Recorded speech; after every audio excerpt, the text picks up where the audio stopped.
Hi hello friends, welcome to back our channel. నేను ఈరోజు వీడియోలో కొన్ని యూజ్ఫుల్ అయ్యే కిచెన్ టిప్స్ షేర్ చేస్తున్నానండి.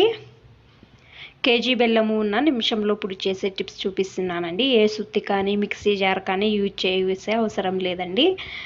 ఏ విధంగా పొడి చేయాలో కూడా చూపిస్తానండి. స్కిప్ చేయకుండా లాస్ట్ వరకు చూడండి. టిప్ నెంబర్ 1 అండి, బట్టల క్లిప్స్ మనము ఎక్కడంటే అక్కడ వేస్తాం కదండి.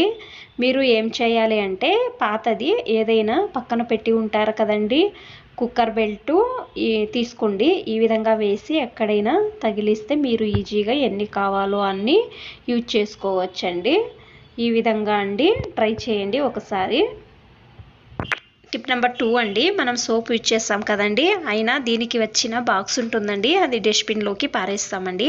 అది పారేయకుండా మీరు ఏం చేయాలంటే, సేఫ్టీ పిన్తో హోల్స్ చేసుకోండి. 2 సైడ్లు హోల్డ్ చేసుకోవాలండి. చూడండి, నేను వీడియోలో చూపిస్తున్నాను కదండి, ఈ విధంగా హోల్స్ చేసుకోవాలండి. తర్వాత డబుల్ సైడ్ టేప్ తీసుకొని ఈ విధంగా అంటించండి. దీనిలో నేను ఒక 3 నాప్థలిన్ బాల్స్ వేసుకుంటున్నానండి. వేసుకొని మీ బాత్రూంలో ఇది డబుల్ టేప్ వేసి అంటించండి. ఈ విధంగా చేయడం వలన జిల్లలు కానీ బల్లులు కానీ రావండి. టిప్ నెంబర్ 3 అండి, ఒక్కొక్కరికి చిన్న చిన్న అక్షరాలు కనపడవండి. వాళ్లకు కళ్ళజోడు కావాల్సి వస్తుందండి. అయినా ఆ కళ్ళజోడు ఇంట్లో మర్చిపోయి వస్తారండి. ఇంట్లో మర్చిపోయి ఏదైనా మెడికల్ స్టోర్కి వెళ్ళినప్పుడు మనకు సరిగ్గా కనపడదండి. మీరు ఏం చేయాలి అంటే, మీ ఇంట్లో మొబైల్ ఉంటుంది కదండి, దానిలో ఫోటో తీసుకోండి. చూడండి, నేను చూపిస్తున్నాను కదండి, ఎక్స్పైరీ డేటు అలాగే మ్యానుఫ్యాక్చరింగ్ డేటు తెలియాలి అంటే చూడండి, ఈ విధంగా జూమ్ చేశారు అంటే మ్యానుఫ్యాక్చరింగ్ డేట్, ఎక్స్పైరీ డేట్ అనేది మీకు నీట్గా కనపడుతుందండి. ట్రై చేయండి. ఈ టిప్ కూడా చాలా హెల్ప్ అవుతుందండి. టిప్ నెంబర్ 4 అండి, కొంచెం కలిపిన గోధుమ పిండి తీసుకున్నానండి. కొంచెం మీ ఇంట్లో ఏ పేస్ట్ యూజ్ చేస్తారో అదే పేస్టు తీసుకొని బాగా స్ప్రెడ్ చేయండి. ఒక్కోసారి మన చేతి వేళ్ళు వేడి తగిలినప్పుడు ఎక్కువగా మంట అవుతుంది కదండి. మీరు ఏం చేయాలి అంటే, ఏ వేలు మీకు ఖాళీ ఉంటుందో ఆ వేలుకు గోధుమ పిండి వేసి కొద్దిసేపు వదిలేస్తే తొందరగా మంట అనేది తక్కువ అవుతుందండి. ట్రై చేయండి. టిప్ నెంబర్ 5 అండి, బెల్లం అనేది ఎక్కువ గట్టిగా ఉంటుంది కదండి. మనం సుత్తి కానీ లేకపోతే రాయి కానీ తీసుకొని కొడతామండి. అయినా అది ఒక విధంగా బంక వస్తుందండి.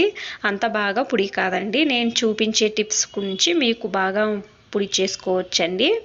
చూడండి, నేను ఇక్కడ కుక్కర్ తీసుకున్నానండి.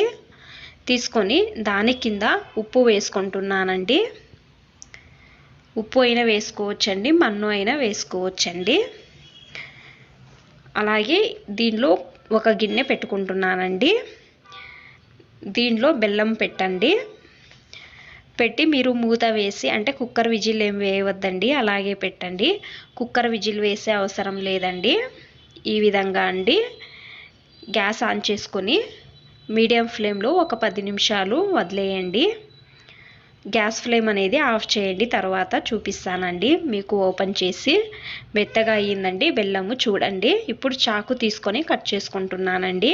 కొంచెం వేడిగా ఉంటుందండి, చేతులతో ఈ విధంగా తిప్పి కట్ చేసుకుంటున్నానండి.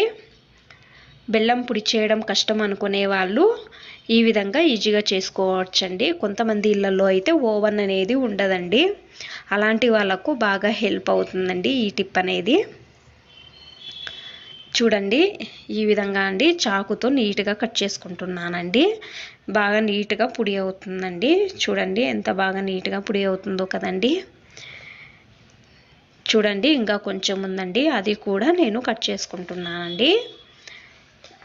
వీడియోలో చూపించే విధంగా సేమ్ అలాగే చాకుతో కట్ చేసుకోండి.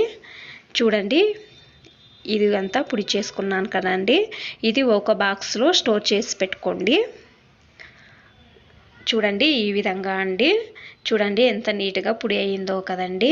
మీరు కూడా ఇదే విధంగా ట్రై చేయండి. ఈ వీడియో ఇష్టమైతే ప్లీజ్ లైక్ చేయండి, అలాగే సబ్స్క్రైబ్ చేయండి. Thanks for watching.